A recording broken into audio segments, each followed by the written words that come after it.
Allô, ça commence.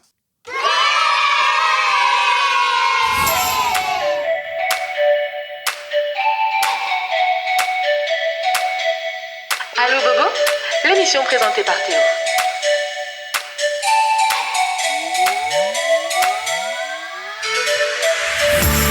Salut tout le monde, vous êtes toujours sur Radio Grand Lieu, j'espère que ça va et que les fêtes de fin d'année se sont bien passées pour vous. Bienvenue dans cette nouvelle édition d'Allo Bobo. Je vous rappelle le concept de l'émission, on traite de sujets de santé divers et variés et surtout nous rendons l'information accessible à tous. Le sujet du jour, est-ce que l'alcool c'est cool ? Vous aurez peut-être reconnu la petite allusion à la série Le Flambeau de Jonathan Cohen.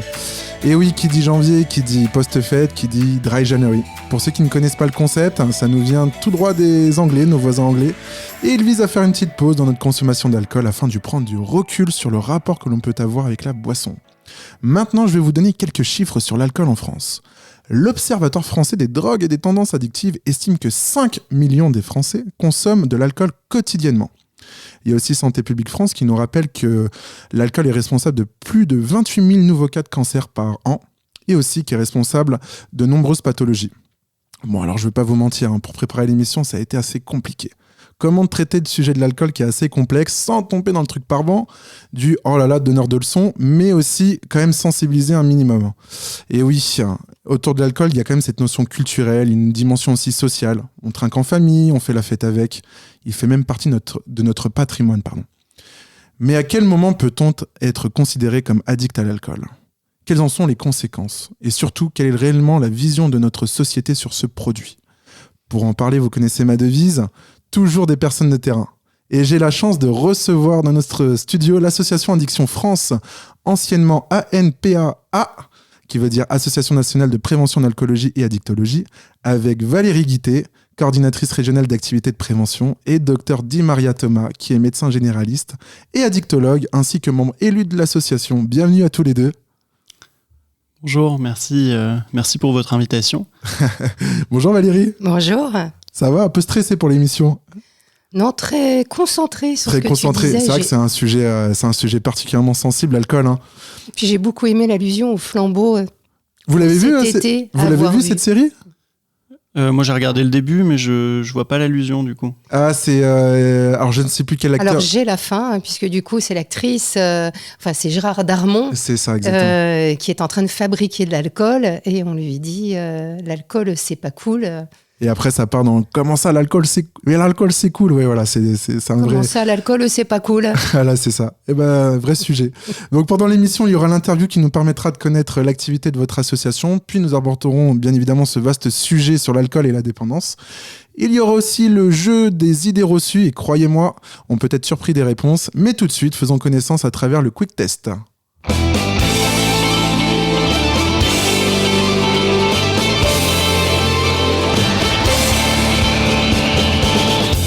Alors le quick test va nous permettre de faire connaissance.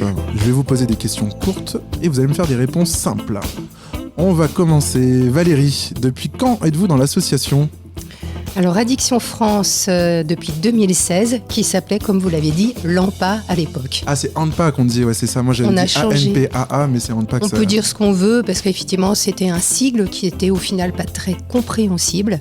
Et donc l'association a muté et s'appelle Addiction France depuis 2 ans, ce qui est beaucoup plus compréhensible. D'accord, ok. Docteur Di Maria, depuis quand êtes-vous dans l'association du coup ? Alors moi je suis élu de l'association depuis 2020. Moi je dirais presque 3 ans, 4 ans. Mais j'avais commencé déjà à être bénévole pour l'association dans le cadre du mois sans tabac à partir de 2018. Oui, quand tu étais à l'association des Absiades.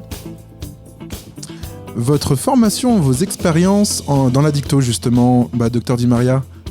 Alors moi je suis médecin généraliste et ensuite j'ai passé un diplôme en plus de spécialiste en addictologie. Vous exercez dans la maison santé de Bellevue, c'est bien ça ? Voilà, alors j'ai travaillé un petit peu à l'hôpital, au CHU de Nantes, en addictologie. J'ai travaillé aussi dans le XAPA Les Absiades. Donc les XAPA c'est un centre d'addictologie associatif. Et puis ensuite je me suis installé en libéral depuis 2020 et je fais à la fois de la médecine générale et de l'addictologie. D'accord. Et vous, Valérie, du coup, votre expérience, que ce soit dans le milieu de la santé ou la dicto, justement? Alors j'ai un nouveau métier, ça peut intéresser les gens de savoir qu'aujourd'hui on peut être promoteur de la santé sans être un professionnel de santé, car contrairement à vous deux, je ne le suis pas. Et donc moi je vais plutôt aider l'ensemble des professionnels à communiquer. Et donc on va utiliser les techniques de marketing social. Donc j'ai à la fois une expérience en agence de communication, mais que sur les sujets d'utilité publique, dont fait partie la santé publique. Et puis toute une connaissance de l'ensemble des thématiques santé. Ça peut être nutrition, addiction, activité sportive, donc qui me permettent de pouvoir travailler les messages et aller au plus proche des gens pour qu'ils puissent s'emparer de bonnes habitudes, les modifier peut-être, en tout cas qu'ils soient au courant des comportements et de leurs effets. Ouais, vous avez raison de le dire, hein, ça fait partie de ces nouveaux métiers justement qui peuvent allier plusieurs compétences et toujours dans l'intérêt justement de la promotion de la santé. Ça peut être très très intéressant pour ceux ou celles qui nous écoutent et qui cherchent encore leur voie. Votre livre préféré du moment, docteur Di Maria? Est-ce qu'il y en a un au moins? Peut-être le livre préféré de toute votre vie, je sais pas. J'ai pas énormément le temps de lire, donc là ces derniers temps j'ai pas de livre préféré. Le Vidal.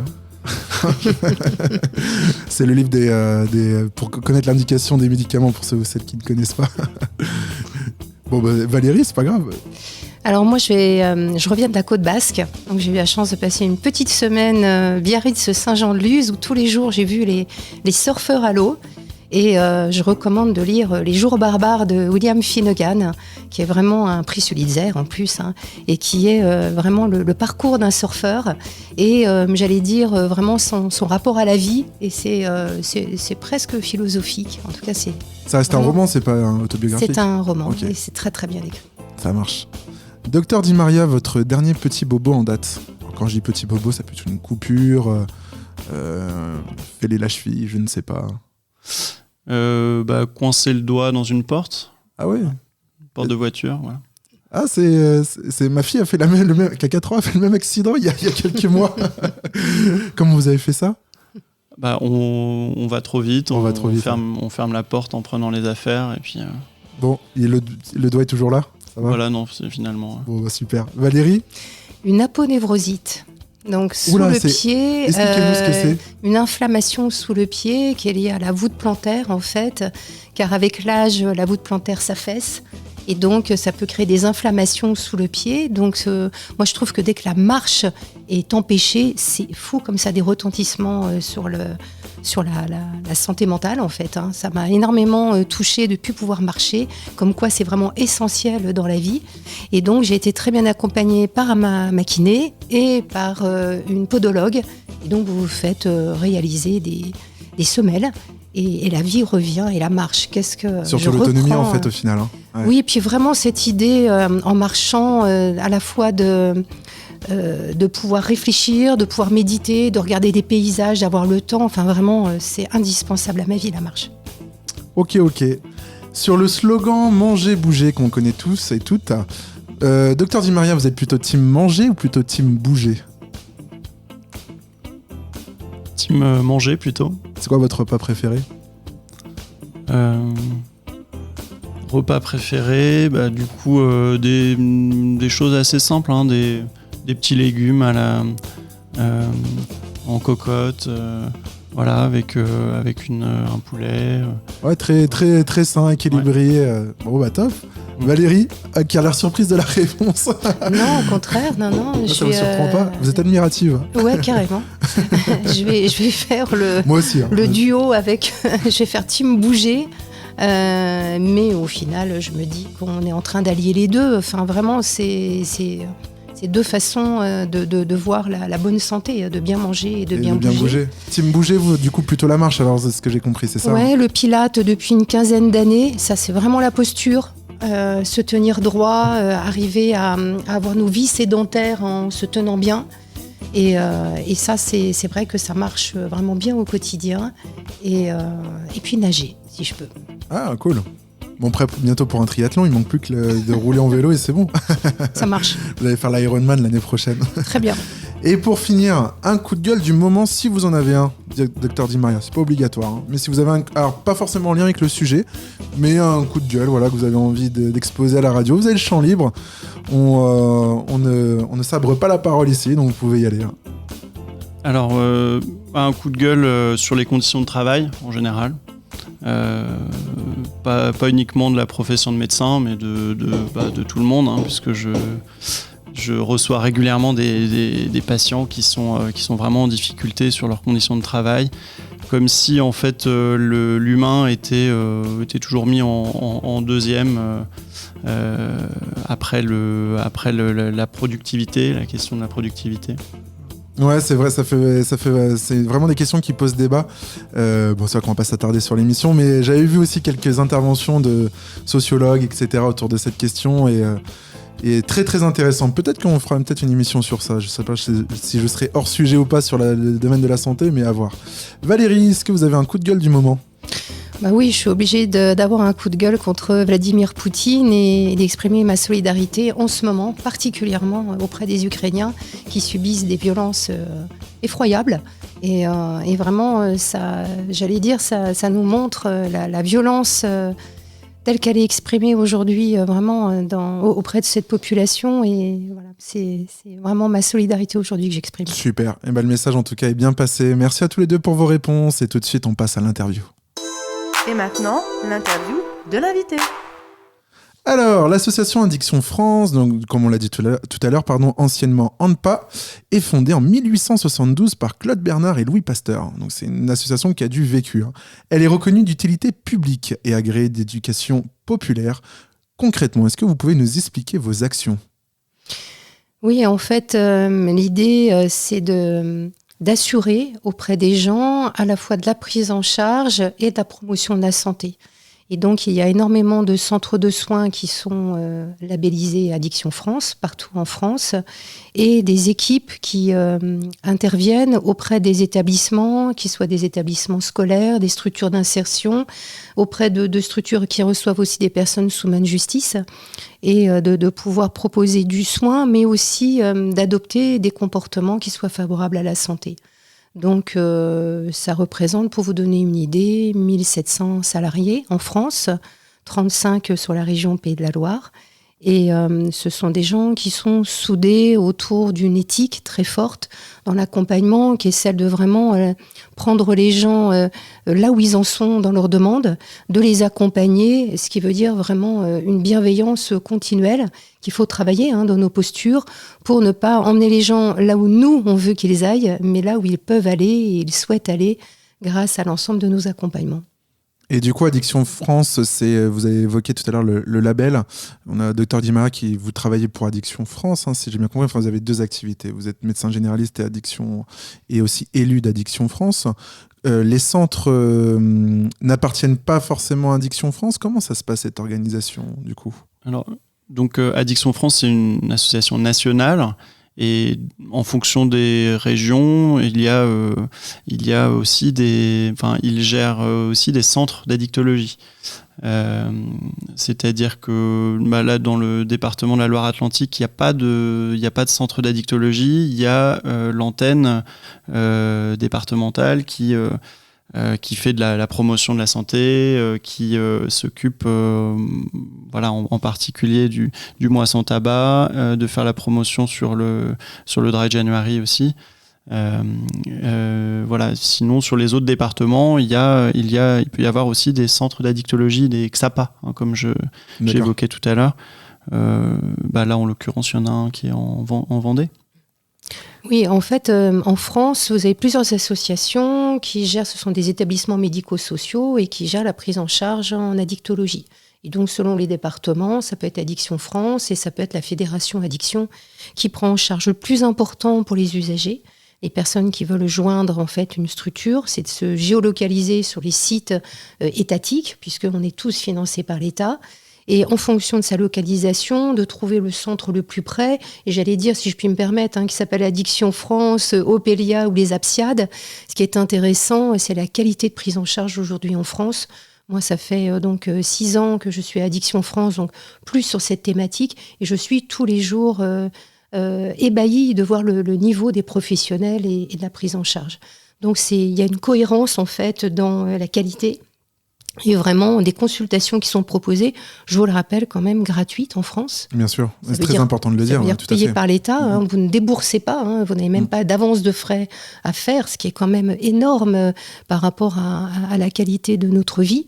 Donc j'incite forcément toujours les gens à utiliser, entre autres, cette solution pour parler, j'allais dire, pas forcément que de problèmes, ça peut être, on n'est pas forcément tout de suite dans une urgence, on peut être aussi sur une réflexion, sur sa consommation, et on s'adresse aussi avec des centres jeunes consommateurs à des gens un peu plus jeunes dont la prise en charge va être différenciée de la prise en charge adulte. Donc vous imaginez, non seulement c'est gratuit, anonyme, mineur, c'est ça ? C'est ça peut être plutôt, on dit jeunes adultes aussi, 15-25 ans. Et donc, vous imaginez que non seulement c'est très qualitatif, mais en plus, c'est une approche populationnelle qui est gérée différemment avec des professionnels qui vont être de nouveau formés différemment. Bien sûr. Pour pouvoir recevoir, quand je dis les jeunes, sur ces centres jeunes consommateurs, c'est aussi leur entourage, et donc les parents. Oui, tout à fait. Donc, c'est vraiment une grande... organisation étatique que de faire ça. Complètement. On aura l'occasion d'en parler. Là, vous avez évoqué quelque chose de très important, la personne qui a une addiction particulière et son entourage aussi est très très important. Tout à l'heure, j'évoquais justement Santé publique France. Donc, vous êtes partenaire avec Santé publique France. Vous êtes aussi partenaire avec la ville de Nantes. Est-ce que vous pouvez nous expliquer un petit peu en quoi consistent ces partenariats ? Est-ce que vous avez des missions précises par rapport à ça ? Comment ça s'organise ? Pour Santé publique France, c'est assez simple, c'est l'agence française qui organise les campagnes de santé publique. Donc pour nous, c'est très très simple d'avoir un organisme qui centralise tout et surtout du point de vue scientifique. Ce qu'il faut voir derrière tout ça, c'est la qualité aussi des messages, le travail qui est fait de recherche, les tableaux de bord qui sont faits au niveau épidémiologique et le fait de travailler des messages qui soient concrets et réalistes pour les gens. Et à partir du moment où ces campagnes sont réalisées, il y a le pari de démultiplication sur les territoires et que tous les professionnels s'emparent en fait de ces messages pour être eux-mêmes des médias et très qualitativement redonner l'ensemble de ces éléments en fait et informations au public. Donc Santé publique France, c'est un partenariat à l'année. D'accord. Qui se fait ou sur des grands programmes, c'est le cas, on a cité Moi sans tabac, et c'est le cas aussi sur des campagnes comme celle qui a lieu actuellement, À votre santé, qui nous permet de réfléchir de nouveau à notre consommation d'alcool, notre sujet aujourd'hui. Et j'ai vu justement sur le site de l'association, donc pour ceux qui veulent faire un tour sur le site de l'association Addiction France, c'est addiction-du6france.org, addiction avec un S, surtout pas oublier. Il y a un test justement pour évaluer notre consommation d'alcool. Donc c'est vrai qu'on peut être surpris selon des semaines, parce que c'est un test qui se fait de manière hebdomadaire, on peut être surpris des résultats. Et pour ceux et celles qui nous écoutent, je vous invite vraiment à faire ce test, c'est très très intéressant. Docteur Di Maria, à quel moment peut-on parler de dépendance par rapport à l'alcool justement ? Alors il y a plusieurs types de dépendance. Il y a la dépendance physique, c'est le fait d'avoir des signes de manque lorsqu'on arrête l'alcool. Les signes de manque physique vont souvent apparaître dès lors qu'on consomme régulièrement plus de 3-4 unités d'alcool. Donc, par semaine ou par jour ? Par jour. Par jour, ok. Donc après, c'est variable d'une personne à l'autre, mais et puis ça va être d'autant plus important qu'on consomme de manière importante. Voilà, moi j'ai tendance à dire à mes patients d'ailleurs que dès qu'ils consomment plus de 3-4 unités par jour, tous les jours, au bout d'un moment, au bout de 2, 3, 4 semaines, ils risquent d'avoir une dépendance physique et donc du coup d'avoir des signes de manque lorsqu'ils arrêtent. Les signes de manque quand on consomme uniquement 3 ou 4 unités par jour, ça va être des signes de manque assez légers. Ça peut être de la nervosité, un petit peu d'insomnie. Et puis, plus on va consommer des quantités importantes, par exemple plus de 7 unités par jour, c'est par exemple plus d'une bouteille de vin, plus on va avoir des signes de manque lorsqu'on arrête. Et donc, ces signes de manque, ça peut être également des tremblements, des sueurs, et à l'extrême, ça peut être aussi des convulsions, enfin des crises d'épilepsie ou des hallucinations. Voilà, donc ça, c'est tout ce qui concerne la dépendance physique. Donc pour éviter d'avoir une dépendance physique, ce qu'on va conseiller, c'est de ne pas consommer tous les jours et si possible de consommer moins de 3 unités, donc au maximum 2 unités par jour. Et c'est d'ailleurs pour cela qu'en fait, il y a tout un message de santé publique de l'OMS, l'Organisation mondiale de la santé, qui a été repris du coup par Santé publique France, disant que les repères de consommation à moindre risque, c'est maximum 2 verres par jour, enfin 2 unités d'alcool par jour, et pas tous les jours. Donc là, je vous invite aussi à connaître ce que c'est qu'une unité d'alcool. Justement, on en parlera tout à l'heure dans le jeu justement sur les unités. C'est vrai que c'est très très intéressant. Sur le site, oui, c'est vrai qu'on peut avoir l'information directement sur. Je me rappelle, on va dans l'accueil, il y a la rubrique alcool et on retrouve directement les unités. Je le rappelle, si vous rencontrez des problèmes d'addiction pour vous ou même l'un de vos proches, n'hésitez pas à faire un tour sur le site addictionfrance.org avec un -6. Vous y trouverez tous les contacts selon votre région. Et maintenant, la chanson qui me fait penser au bobo du jour.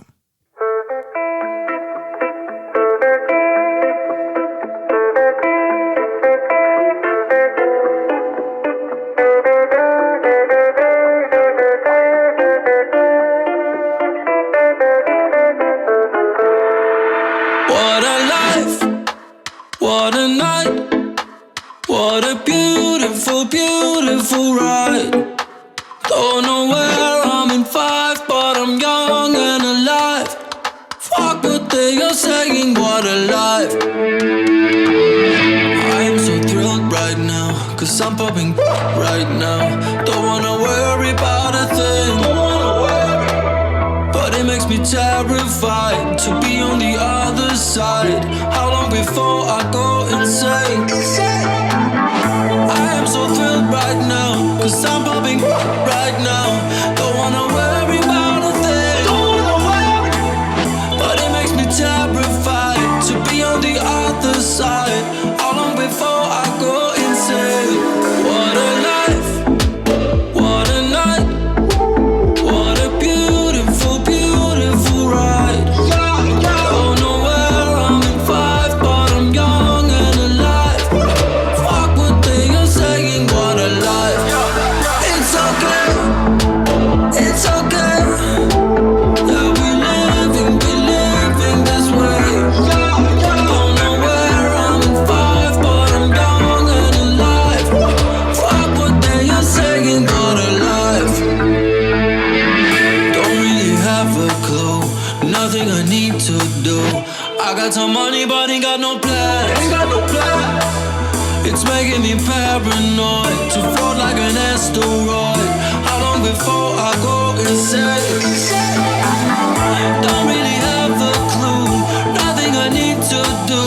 I got some money but ain't got no plans. It's making me paranoid to float like an asteroid. How long before I go insane?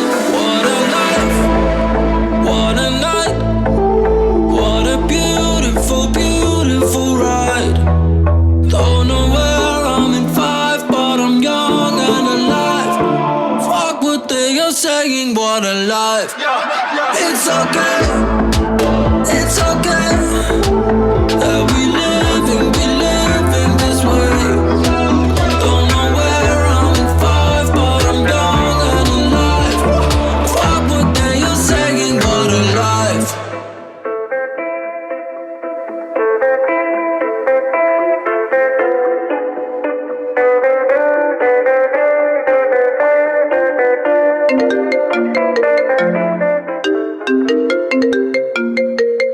Allô? Attends, il y a encore plein de choses à découvrir. Vous écoutez Radio Grand Lieu. C'était le groupe Scarlet Pleasures avec le titre What a Life. J'ai choisi ce titre car c'est la BO du film Drunk. Le titre en français c'est Alcotest. Le réalisateur de ce film, Thomas Winterberg, sorti en 2020. Alors pourquoi j'ai choisi cette BO? C'est que le film en fait traite des mécanismes de la dépendance à l'alcool. Je vous fais rapidement le synopsis. 4 amis décident de mettre en pratique la théorie d'un psychologue norvégien selon laquelle l'homme aurait dès la naissance un déficit d'alcool dans le sang. Avec une rigueur scientifique, chacun des amis relève le défi en espérant tous que leur vie n'en sera que meilleure. Et si dans un premier temps, les résultats sont encourageants avec une excitation, une prise de confiance, etc., la situation devient rapidement hors de contrôle. Donc je le rappelle, le psychologue norvégien n'existe pas, hein, ça n'existe pas de naître avec une dette d'alcool, mais ce film est très très intéressant pour mettre en lumière justement tous les mécanismes de la dépendance. Il est dynamique, il est drôle, il est même touchant. Sur les réseaux d'Allo Bobo, je vous mettrai la bande-annonce, comme ça vous allez pouvoir vous faire votre propre avis. Justement, je vous pose la question à tous les deux. En faisant le lien avec ce film, y a-t-il des profils types qui ont des facteurs favorisants pour tomber dans une addiction à l'alcool ? Je pense notamment à des catégories socio-professionnelles ou même des tranches d'âge. On parle aussi du sexe féminin, du sexe masculin. Est-ce qu'on a des profils types ou pas du tout ? Alors, en effet, donc il y a des. Alors, d'une part, on peut devenir dépendant physiquement à l'alcool, hein, comme je disais tout à l'heure, avec certains profils métaboliques déjà. Enfin, certaines personnes vont être plus facilement dépendantes physiquement. C'est-à-dire que dès qu'elles vont arrêter, elles vont se sentir mal beaucoup plus facilement.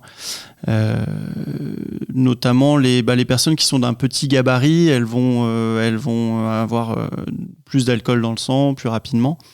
Ensuite, au niveau des autres profils, concernant la dépendance comportementale, les habitudes, en fait là c'est surtout lié à l'éducation. C'est-à-dire que, et puis aux traditions, hein, les profils de personnes qui ont vécu dans une famille où il y avait de l'alcool à table, où il y a de l'alcool à chaque repas ou à chaque fête, effectivement vont être plus enclins à boire de l'alcool de manière un peu automatique lors des festivités, hein, de manière conviviale. Voilà. Et puis les autres profils, c'est concernant la dépendance psychologique, hein. C'est donc le fait d'utiliser de l'alcool pour soulager des problèmes psychologiques. Donc en fait, les personnes qui ont des problèmes psychologiques type anxiété ou dépression ou d'autres maladies psychiatriques sont plus à risque effectivement d'avoir une dépendance psychologique à l'alcool, hein. Puisqu'on sait que l'alcool a des effets, effectivement, peut avoir des effets pour calmer des angoisses, hein, pour réussir à mieux s'endormir, pour parfois soulager des douleurs. Le problème, c'est que c'est un très mauvais médicament. Voilà. Dépasser des stress, hein, c'est ce qu'on voit dans le film justement Alcool Test. On voit à un moment le professeur, le prof là qui prend une grosse confiance dans sa classe. Ça me fait penser à ça. Mais oui, comme vous dites, après il y a l'effet montée et en fait la descente qui est vertigineuse au final. Donc pas de catégorie socio-professionnelle plus qu'une autre finalement, que ce soit n'importe qui.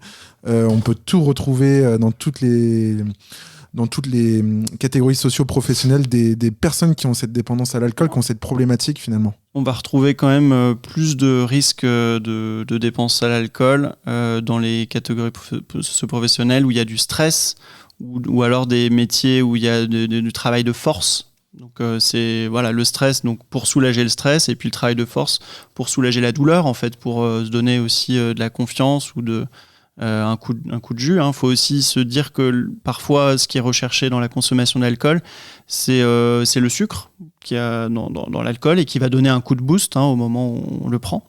Voilà, donc j'invite peut-être ces personnes-là aussi à se prendre un petit encas plutôt que prendre de l'alcool. Ou de l'eau avec du sirop de fraise peut-être. Voilà, des fois il y a un problème de fond qui est beaucoup plus prononcé, comme vous l'avez dit tout à l'heure. Et puis les rituels dans ces métiers, je pense notamment aux jeunes apprentis quand ils arrivent dans certains métiers du bâtiment où ils vont être initiés en fait à l'alcool très jeunes. Et donc je rajouterais que plus on est jeune à consommer de l'alcool, plus on fabrique sa dépendance. On a un cerveau qui est très vulnérable avant 25 ans. Donc, si une loi existe d'interdiction de vente d'alcool aux mineurs à 18 ans, c'est qu'on souhaite protéger vraiment aujourd'hui dans notre société les plus vulnérables qui, exposés à l'alcool et particulièrement à l'hyperalcoolisation, vont vraiment fabriquer leur dépendance de demain. Et donc, c'est cette protection-là qu'on essaie de favoriser à l'association Addiction France en ayant un gros pôle loi et vin qu'on voit aussi sur le site internet avec des plaidoyers qui nous permettent vraiment de faire sens de cette loi et de comprendre pourquoi il ne faut pas initier les jeunes tôt à l'alcool. Mais pour rebondir sur ce que vous dites, effectivement, lorsqu'on est jeune, on a tous connu ça. On est dans un groupe et il y a toujours cette notion de la personne qui va tenir le plus l'alcool. Et ça, finalement, est-ce que ce serait pas un symptôme d'un début d'accoutumance à ce produit-là? Le fait de tenir l'alcool, est-ce que c'est forcément bien? Ou est-ce qu'il y a un lien justement avec la dépendance? Alors, ce qu'on a retrouvé, c'est que dans les groupes de jeunes, ou de moins jeunes d'ailleurs, les personnes qui tiennent le mieux l'alcool sont souvent les plus à risque de devenir dépendantes. Hein, et donc avec cette histoire de challenge, celui qui va tenir le plus longtemps, qui va boire le plus, mais finalement sur le long terme, moi je les retrouve en consultation à 40 ans, me disant bah oui, moi j'ai toujours été celui qui tient le mieux, mais en fait je suis devenu dépendant, donc là maintenant je... Oui, sur ton exemple, je me rappelle étant jeune que ceux qui s'alcoolisaient le plus dans les soirées, au final c'était ceux qui buvaient surtout le plus et en continuité. Donc c'était vraiment des gens qui déjà à l'époque consommaient beaucoup par rapport à ce que je peux dire au courant des étudiants, et on les voyait déjà. Et d'ailleurs, il y a une campagne de Santé publique France qui s'appelle Amis aussi la nuit et qui favorise l'entraide entre jeunes pour détecter, et là je parle aussi cannabis, puisque je pense que le cannabis répond aussi à pas mal de cas qui a pu être explicités par le docteur Di Maria, vraiment de repérer des amis qui dérapent régulièrement. On voit qu'en soirée, effectivement, ils ont de plus en plus de mal à gérer leur consommation, se mettre dans des états qui les mettent en grande difficulté. On peut parler aussi évidemment des violences sexuelles, de la sécurité routière, à l'occasion de la consommation d'alcool et cannabis.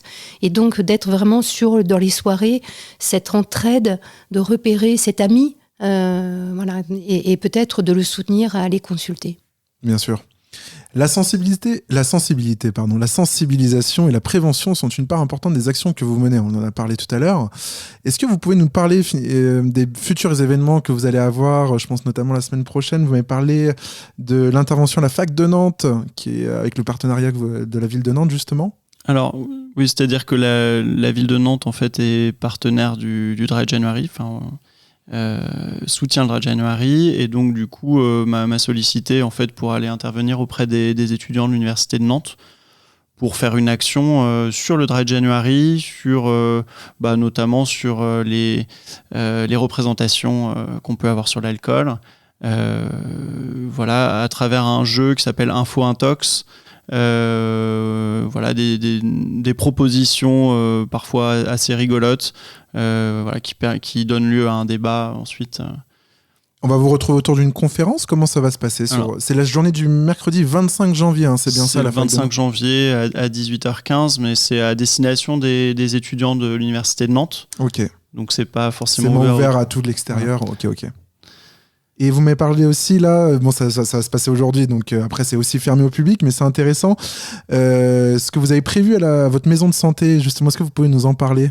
Alors du coup, dans la maison de santé où je travaille, donc c'est à Nantes, dans un quartier prioritaire de la ville, donc c'est à Bellevue. Donc la maison de santé de Bellevue, on a des salles qui sont mises à disposition par la ville de Nantes. Qui nous permettent de faire des actions pour accueillir les publics. Et donc là, l'idée qu'on a eue, c'est de faire un apéro sans alcool,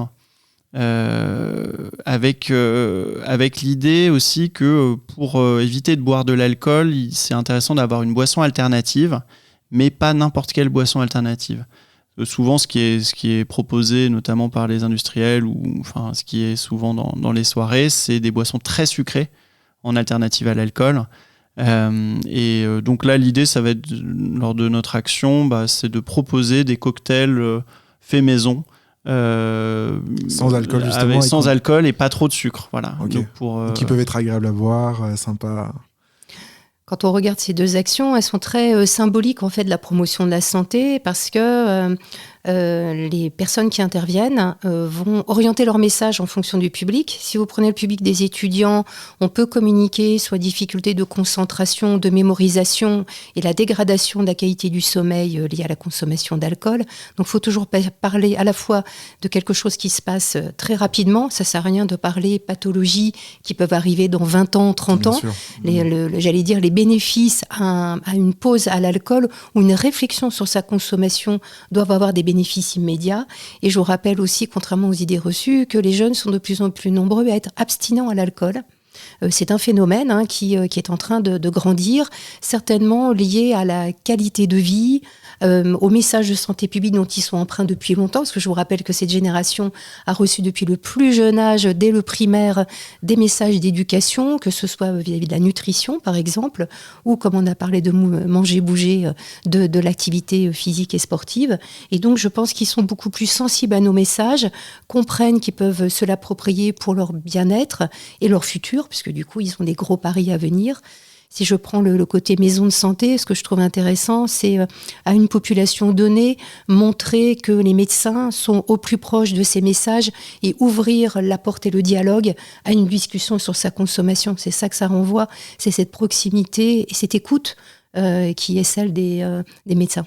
Ouais, bien sûr. C'est vrai que souvent on se dit oh, mais c'est bon, je bois pas une bouteille de vin par jour, donc j'ai pas de problème avec ma consommation d'alcool, mais des fois ça peut être un peu plus fin, un peu plus il faut avoir une certaine remise en question, et c'est vrai que tous ces événements-là nous permettent de prendre du recul, et c'est vraiment très intéressant. Oui, et d'ailleurs, le discours auprès des jeunes, enfin, il y a pas mal de jeunes ou pas mal de personnes qui ne consomment pas régulièrement, qui n'ont pas forcément de dépendance, ni physique, ni comportementale, ni psychologique, mais qui risquent quand même d'avoir des dommages liés à l'alcool. Donc, il suffit de consommer une fois de manière trop intense pour se mettre en danger. Donc on a aussi ce rôle-là de prévenir ces dangers à travers des messages de réduction des risques. C'est un domaine sur lequel il y a vraiment des conseils précis à donner. Je ne sais pas si c'est le moment de les donner là. Ah bah allez-y, si, tout à fait. Alors déjà... Quels sont les conseils justement ? Déjà de bien s'hydrater, éviter d'être déshydraté quand on va boire de l'alcool, sinon on va avoir des effets plus importants. D'espacer les verres d'alcool, les unités d'alcool. Boire doucement. Voilà, boire doucement et puis espacer, peut-être boire des softs ou de l'eau dans l'intervalle. En général, moi je conseille de prendre maximum une unité par heure, au moins pour se rendre compte de l'effet global qu'a eu l'unité, enfin qu'a eu le verre d'alcool, puisqu'en fait il met à peu près 45 minutes à monter complètement avant de redescendre. Donc ça, voilà, c'est on va dire des conseils de base, mais on peut imaginer que effectivement les jeunes dans les soirées vont enchaîner toutes les 20 minutes ou toutes les 30 minutes. Oui, notamment s'il y a des jeux d'alcool, ce genre de choses, ça peut pousser au fameux cul sec ou ce genre de choses. C'est important aussi de ne pas être à jeun, de pouvoir manger, parce qu'effectivement, sinon les effets de l'alcool risquent d'être beaucoup plus intenses.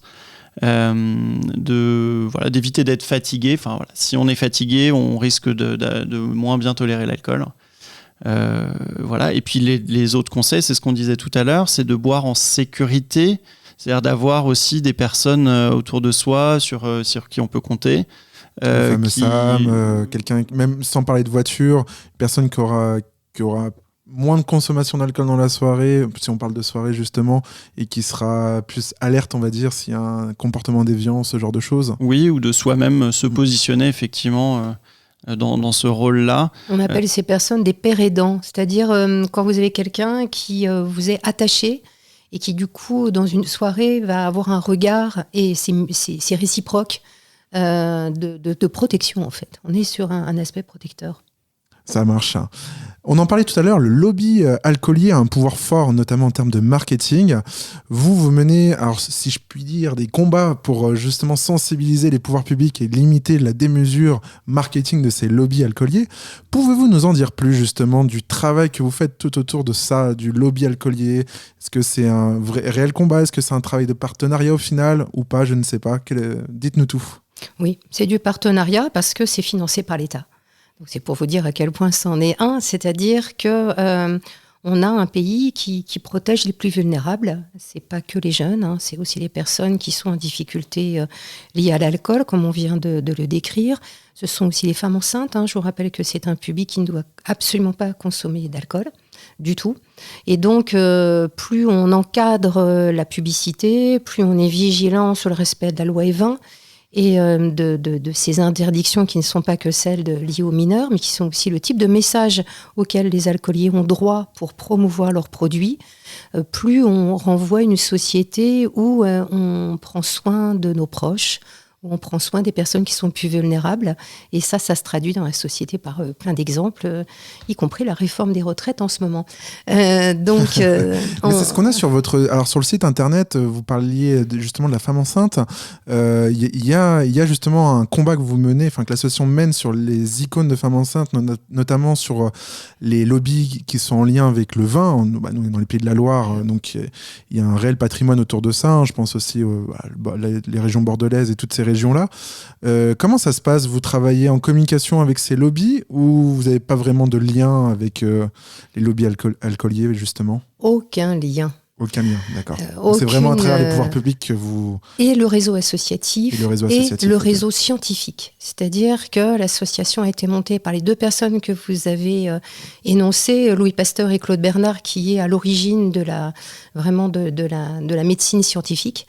Et donc, on est sur des données. Et donc, on travaille énormément avec l'INSERM. Il y a beaucoup d'experts en France qui ont une expertise internationale. Et donc, il y a, par exemple, si vous allez sur Internet, l'expertise collective INSERM sur l'alcool et qui donne un certain nombre de recommandations qui ont été regardées par rapport à tout ce qui se passe dans le monde et ce qui était efficace. Et donc, il est très clair qu'encadrer la publicité et le marketing des alcooliers, c'est efficace. On le fait, je vous le rappelle, à la fois sur l'affichage, sur la publicité classique, mais aussi sur les réseaux sociaux, notamment en attaquant les influenceurs qui vont aller de manière illégale promouvoir l'alcool auprès d'un public qui est souvent très jeune et qu'on va avoir du mal à segmenter. On ne pourra pas dire tel public voit cet influenceur ou non. Et donc, on a forcément là une attaque en règle de la loi E20. Je dirais que l'État mandate, on peut dire, les associations pour travailler sur ces sujets, parce que du coup les associations ont fait du plaidoyer et ont recommandé cela. C'est un jeu vraiment permanent de dialogue, effectivement, et de construction, en gros, du projet qu'on veut voir de notre société demain. Docteur Di Maria, dites-nous. Ouais, pour compléter, moi en fait, on peut noter que les lobbies alcooliers ont énormément de budget pour faire de la publicité et parfois de la publicité un peu déguisée. Quand on dit à consommer avec modération, il y a quand même l'injonction à consommer et que souvent, c'est un petit peu déguisé, c'est souvent un peu pervers ces publicités. Donc, ça demande beaucoup de précision pour réussir à contrer tout ça. Et donc pendant très longtemps, finalement, on n'avait pas les moyens de vraiment contrer et faire du marketing. Et depuis plusieurs années, en fait, s'est développé justement le marketing social. Ouais, comme Valérie justement qui fait du marketing social. Voilà. Mais c'est très important cette notion, je rebondis sur ce que vous dites, parce que c'est vrai que les lobbies alcooliers, ils ont du marketing à un sacré niveau, ça donne envie, c'est très bien fait, c'est très professionnel. Et derrière, c'est vrai que les messages publics avant étaient un petit peu à l'ancienne, un petit peu dépassés, donc on n'est pas très à l'écoute au final. Et c'est vrai que les métiers de marketing social sont très importants pour ça. En fait, finalement, il faut un même niveau de marketing pour avoir une bonne sensibilisation et absorber le message, de dire ok, là c'est cool, je peux écouter ce message et prendre conscience justement de tous ces messages de prévention. Si vous regardez, si c'est encore accessible sur Arte, le documentaire Propaganda, il explique très bien l'évolution du marketing et qui est quand même, fabriqué par les industriels du tabac dont on connaît les dérives. On sait tout ce qui s'est passé en matière de mensonges, voire même d'achat de scientifiques et de trahison des messages. Et je pense que ça, aujourd'hui, c'est aussi une base culturelle qu'ont les gens, de savoir qu'il peut y avoir tromperie effectivement de la part d'industriels et qu'il faut prendre les messages avec recul. Je pense à des associations qui existent, qui sont très performantes sur ce qu'on appelle aujourd'hui l'éducation aux médias. Et d'arriver à décrypter d'où vient le message, qu'est-ce qu'on me dit, est-ce que je suis visée et est-ce que tout ça n'est pas effectivement que de la vente. On pourrait avoir un autre débat, mais c'est pas lieu aujourd'hui, sur le cannabidiol. Oui, un gros débat. Ouais, ce sera un sacré sujet à traiter. C'est clair. Ça me donne des idées, ça, pour les prochaines émissions. Donc, avant l'émission, je vous ai demandé de choisir une musique qui, pour vous, peut soigner les maux du quotidien. On l'écoute tout de suite. Approche-toi petit, écoute-moi gamin. Je Je vais te raconter l'histoire de l'être humain. Au début y avait rien, au début c'était bien. La nature avançait, y avait pas de chemin. Puis l'homme a débarqué avec ses gros souliers, des coups de pied dans la gueule pour se faire respecter. Des routes à sens unique qu'il s'est mis à tracer. Les flèches dans la plaine se sont multipliées, et tous les éléments se sont vus maîtrisés. En 2 temps 3 mouvements l'histoire était pliée. C'est pas demain la veille qu'on fera marche arrière. On a même commencé à polluer les déserts. Il faut que tu respires, et ça c'est rien de le dire. Tu vas pas mourir de rire, et c'est pas rien de le dire. D'ici quelques années on aura bouffé la feuille, et tes petits-enfants ils n'auront plus qu'un œil. En plein milieu du front ils te demanderont pourquoi toi t'en as 2, tu passeras pour un con. Ils te diront comment t'as pu laisser faire ça. T'auras beau te défendre, leur expliquer tout bas. C'est pas ma faute à moi, c'est la faute aux anciens. Mais y aura plus personne pour te laver les mains. Tu leur raconteras l'époque où tu pouvais manger des fruits dans l'herbe, allongés dans les prés. Y avait des animaux partout dans la forêt. Au début du printemps les oiseaux revenaient. Il faut que tu respires, et ça c'est rien de le dire. Tu vas pas mourir de rire, et c'est pas rien de le dire. Il faut que tu respires, c'est demain que tout empire. Tu vas pas mourir de rire, et c'est pas rien de le dire. Le pire dans cette histoire, c'est qu'on est des esclaves, quelque part assassins ici, bien incapables de regarder les arbres sans se sentir coupables, à moitié défroqués, 100% misérables. Alors voilà petite l'histoire de l'être humain. C'est pas joli et je connais pas la fin. T'es pas né dans un chou, mais plutôt dans un trou qu'on remplit tous les jours comme une fosse à purin. Il faut que tu respires, et ça c'est rien de le dire. Tu vas pas mourir de rire, et c'est pas rien de le dire. Il faut que tu respires, c'est demain que tout empire. Tu vas pas mourir de rire, et ça c'est rien de le dire. Il faut que tu respires, il faut que tu respires, il faut que tu respires, il faut que tu respires.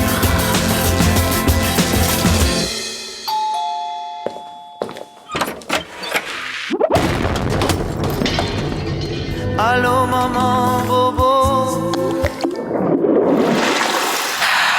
Vous écoutez Radio Grand Lieu. Et oui, vous êtes toujours sur Radio Grand Lieu dans l'émission Allô Bobo, c'était Mickey 3D, il faut que tu respires. Valérie, pourquoi ce choix de musique pour soigner les bobos du quotidien ? Il y a plein de raisons. Je pense que pratiquant pilates et yoga, c'est vraiment une base de la pratique de l'activité physique.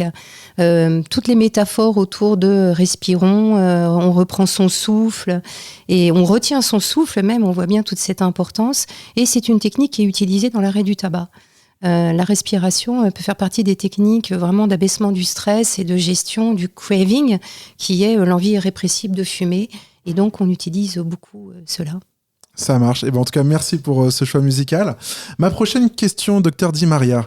Imaginons que l'un ou l'une de nos auditeurs-auditrices constate qu'un proche, un membre de la famille ou pas, a un problème d'addiction. Comment peut-elle agir pour cette personne ? Alors déjà, dans un premier lieu, essayer d'établir un dialogue, en fait, de pouvoir en parler. Pour communiquer au mieux, en général, c'est bien de parler de ses propres inquiétudes, de pas forcément dire à la personne « Ah, mais regarde ce que tu fais ». Donc en parlant à la deuxième personne, ça risque d'être un peu trop jugeant. Donc plutôt dire « Regarde comment moi je suis inquiet en fait » ou inquiète. je suis un peu inquiète. Voilà, il s'agit pas de culpabiliser, hein, mais il s'agit d'être factuel. Hein, voilà, je suis inquiète parce que voilà. Et puis après, demander à l'autre ce qu'il en pense. Voilà, je suis inquiète parce que j'ai l'impression que tu consommes trop d'alcool ou que ça te met dans des difficultés. Qu'est-ce que tu en penses ? Et donc voilà, essayer d'ouvrir le dialogue comme ça. Et après, en fonction de la réponse, ça peut être si tu veux, on peut aller chez le médecin ensemble si tu veux que je t'accompagne.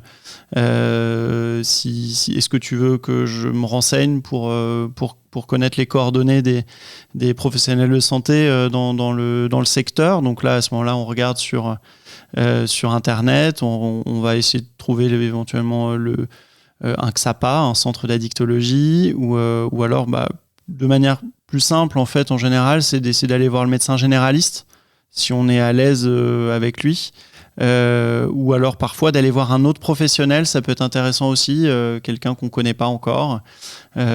Si en fait il y a des problèmes psychologiques, peut-être aller s'adresser directement avec un psychologue.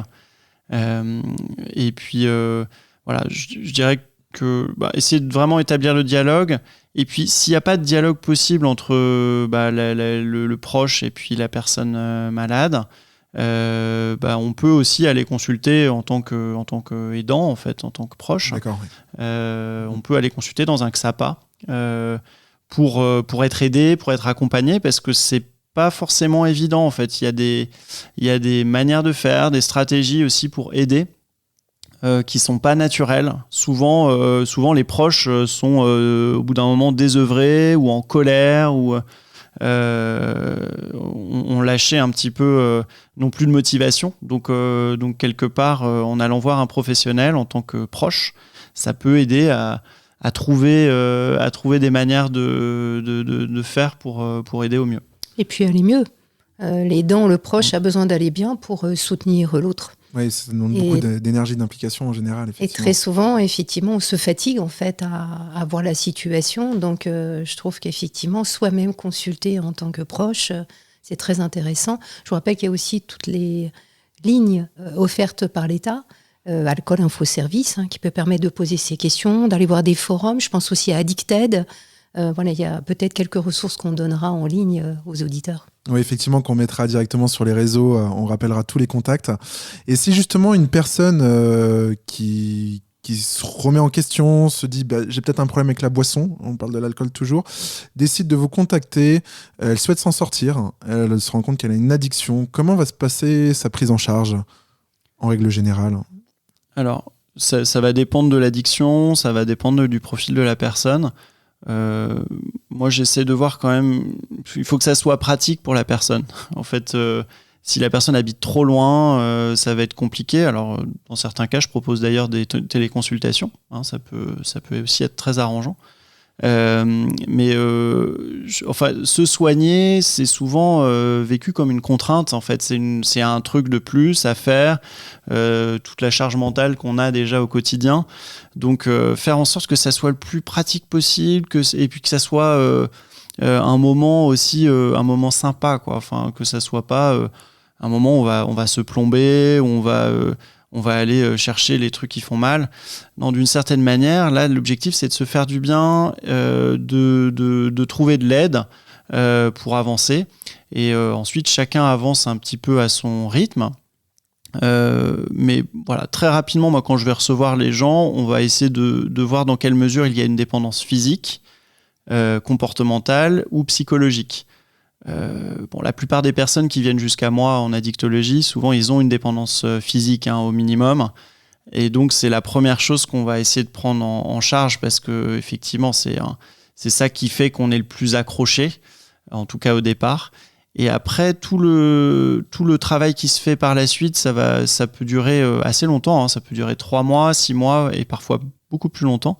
C'est donc sur le plan comportemental, ça va être de changer les habitudes. Et sur le plan psychologique, ça va être de soulager les souffrances, quelles qu'elles soient.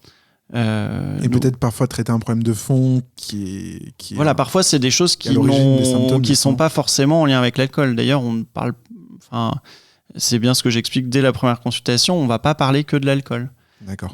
Souvent, on parle du travail aussi. Hein, donc, je rappelle que j'ai fait mon coup de gueule là-dessus au début, sur les conditions de travail. Souvent, je vais recevoir des gens qui sont en burn-out ou qui sont vraiment en difficulté par rapport à leur travail et qui, pour tenir, en fait, consomment de l'alcool jusqu'à ce que vraiment tout s'écroule. Puisque je rappelle que l'alcool est un mauvais médicament. Voilà, donc on parle de tout. On parle du travail, on parle du lieu de vie, on parle de la famille, des relations du couple, de la sexualité. Voilà, donc, et puis tout l'aspect aussi de l'alcool convivial, qui est souvent difficile à mettre de côté. Alors moi, je suis pas du tout dogmatique sur cette question-là. Hein, souvent, on me demande est-ce que si j'ai un problème avec l'alcool, il faut que je sois abstinent à vie. Je conseille en tout cas d'essayer de régler les problèmes et d'essayer de ne plus être dépendant physiquement, ni comportementalement, ni psychologiquement. Et puis, au bout de donc si possible, en arrêtant complètement l'alcool pendant quelques mois. Hein, le conseil en général, c'est de faire 3 mois sans alcool si on a vraiment une dépendance. Donc déjà, commencer par le Dry January, ça peut être 1 mois sans alcool. Ça permet déjà de travailler un certain nombre de choses, déjà de plus être dépendant physiquement, parce que au bout d'une semaine, on n'est plus dépendant physiquement. Socialement aussi. Et ensuite, socialement, voilà, au bout d'1 mois, on a déjà commencé à changer nos habitudes. En revanche, si on a des problèmes psychologiques, souvent ça va mettre beaucoup plus de temps. C'est pour ça que on va conseiller, quand il y a des problèmes psychologiques, d'arrêter l'alcool pendant au moins 3 mois. Ok. Merci de vos réponses à tous les deux en tout cas. Auditeurs, auditrices de Radio Grand Lieu, je vous rappelle, si vous souhaitez avoir des informations, n'hésitez pas à vous rendre sur le site addiction-du6france.org, addiction avec un S. Et si vous souhaitez réagir à l'émission, rendez-vous sur radiograndlieu.fr, rubrique contact. Vous pouvez laisser un message écrit ou même enregistrer directement en vocal, il n'y a pas de souci pour ça. Si vous avez des questions, des commentaires, n'hésitez pas. Et maintenant, une petite pause récréative avec le jeu du moment.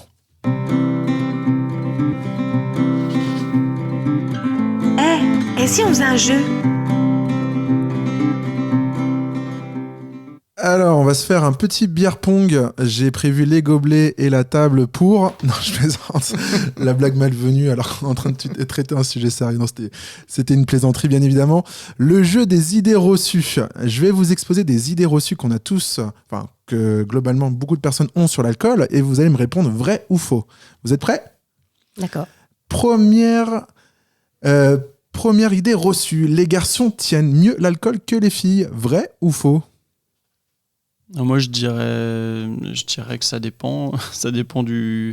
On va dire que ça dépend du gabarit, ça dépend du métabolisme de chacun. Au niveau génétique aussi, et en fonction des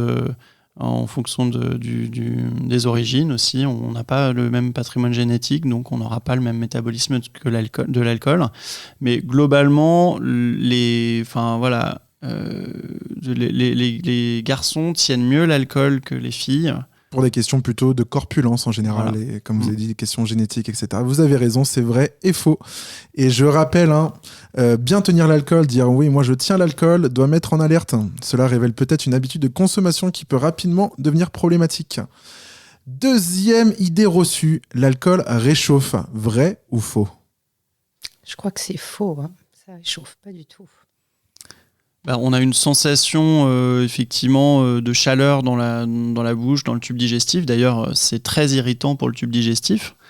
Mais en fait, le fait de métaboliser l'alcool, ça va mobiliser tout le tube digestif d'ailleurs pour cela. Et en fait, on va perdre toute la chaleur au niveau de notre peau.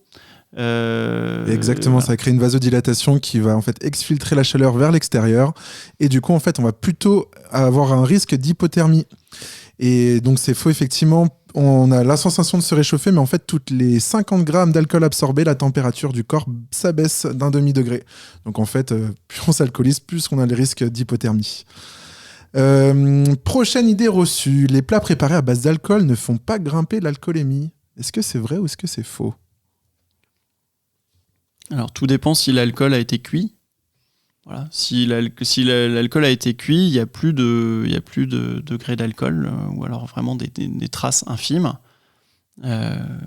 Voilà. Mais effectivement, il y a des plats où l'alcool n'est pas totalement cuit, donc là, il reste, effectivement, ça reste. Moi, j'avais mis vrai et faux. Vous allez me dire si c'est vrai. C'était surtout pour donc tout ce qui est vin chaud et ce genre de choses.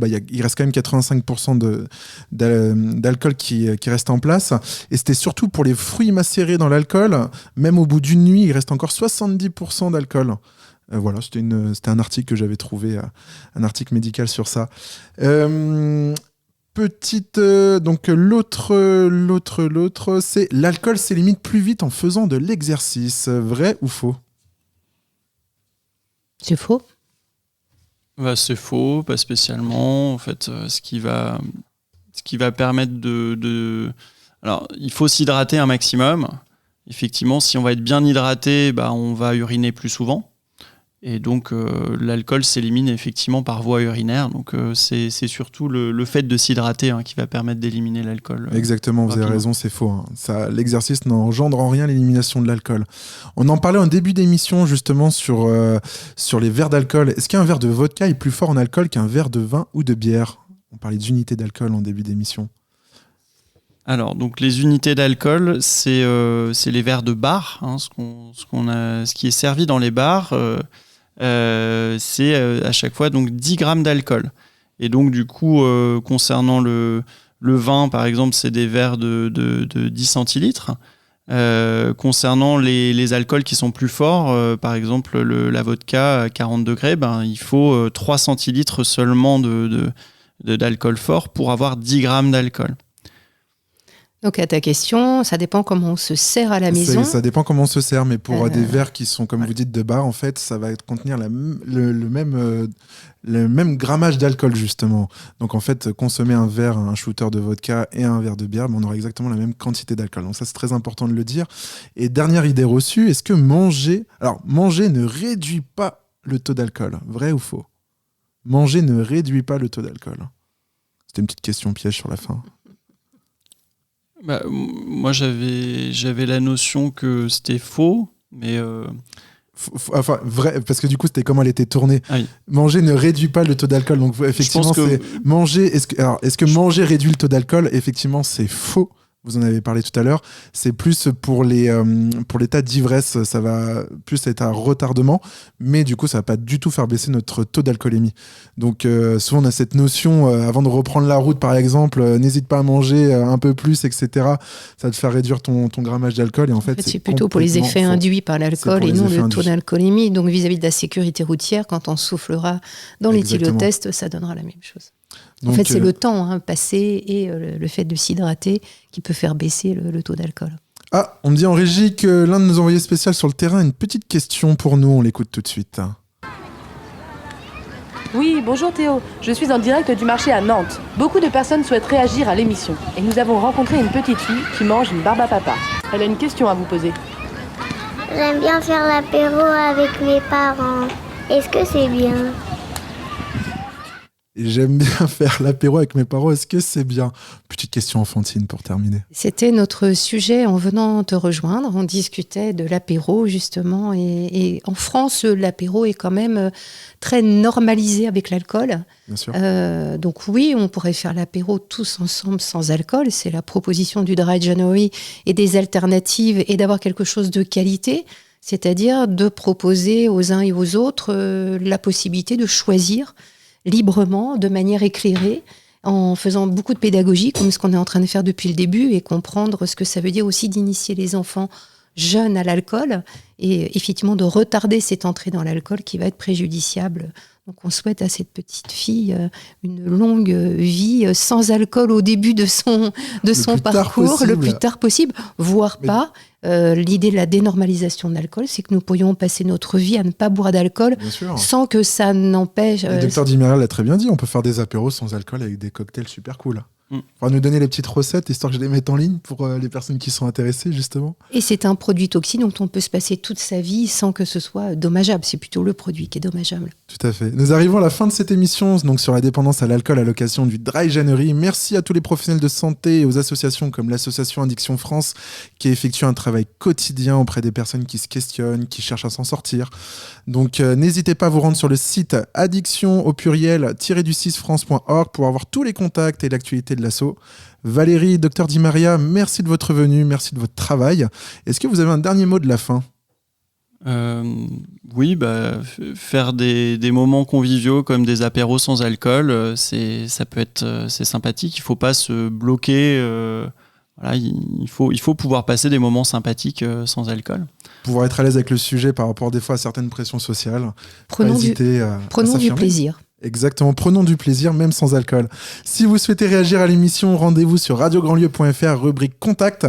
Auditeurs, auditrices de Radio Grandlieu, merci d'avoir suivi cette édition d'Allo Bobo, l'émission santé de Radio Grandlieu. Je vous dis à la prochaine et surtout, prenez soin de vous. Au revoir. Pour réagir à l'émission et poser vos questions, contactez-nous par mail à l'adresse contact@radiograndlieu.fr.